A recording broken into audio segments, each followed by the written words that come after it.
ব্যক্তিগত কারণটা কিছুটা মানে রোমান্টিক কারণ আরকি। তো অ সেই সময়টাতে যেটা হয়েছিল যে ছেলে কি করে এই ব্যাপারটা তো এটা নিয়ে ভাবতাম আরকি। তো আমার তো পরিচয় নাই তেমন একটা। আমি যদি বাইরে ঘুরতে যাই তো পিএইচডি ক্যান্ডিডেট একটা মোটামুটি ভালো পরিচয়।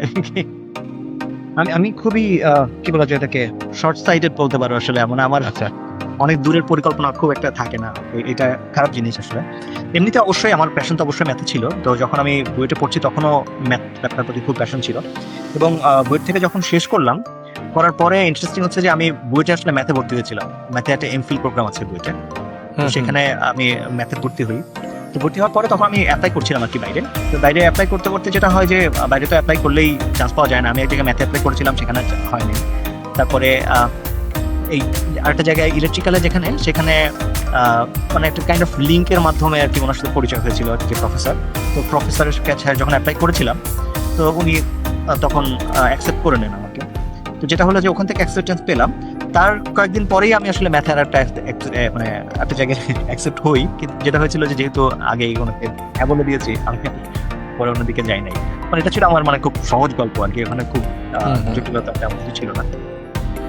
আর এমনিতে যেটা হচ্ছে যে আম সাহস আমার আসলে ওই ধরনের সাহস আসলে আমার বোধহয় ছিল না সত্যি কথা যেটা। যে আমি খুব সাহসী মানুষ না যে ধরো আ হোক আমার ইঞ্জিনিয়ারিং আমি এটা বাদ দিয়ে দিলাম। আরেক বছর পরে গিয়ে আমি করবো সেটা মতো অবস্থা আমার ছিল না।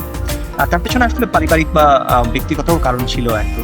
আ সেই সময়টার ব্যক্তিগত কারণটা কিছুটা মানে রোমান্টিক কারণ আরকি। যে তার আ আমার হচ্ছে আমি বুয়েটের থেকে যখন পাশ করার ১ বছর পরে আমার আসলে আ বন্ডির সঙ্গে সম্পর্ক হয় আরকি আমার আ বর্তমান যে অবস্থা। তো আ সেই সময়টাতে যেটা হয়েছিল যে ছেলে কি করে এই ব্যাপারটা তো এটা নিয়ে ভাবতাম আরকি। তো আমার তো পরিচয় নাই তেমন একটা। আমি যদি বাইরে ঘুরতে যাই তো পিএইচডি ক্যান্ডিডেট একটা মোটামুটি ভালো পরিচয়। হ্যাঁ। তখন বাইরে যাওয়ার জন্য একটা আগ্রহ সময় ছিল আরকি। এটা একটা কারণ। যেহেতু আমার নিজের ইচ্ছা ছিলই। মানে সত্যি কথা হচ্ছে যে আমার পরিকল্পনা ছিল আমি এখান থেকে পিএইচডি শেষ করে তারপরে দেশে ফিরবো। তো দেশে ফিরে নিয়ে আমি জানি যে তোমাদের সাথে কথা হয়েছিল। এটা নিয়ে আরেকবার তো কথা হবে পরে।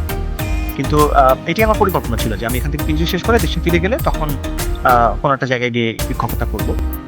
তো যেহেতু এটি প্ল্যান ছিল, ফলে আমি আর দেরি না করে তখন যেখানে তাড়াতাড়ি আসতে পেরেছি এখানে চলে এসেছি যাতে এখানে আসলে তারপরে আমার পারিবারিক জীবনটা শুরু করাটাও সহজ হবে আরকি। দাম্পত্য জীবন শুরু করা।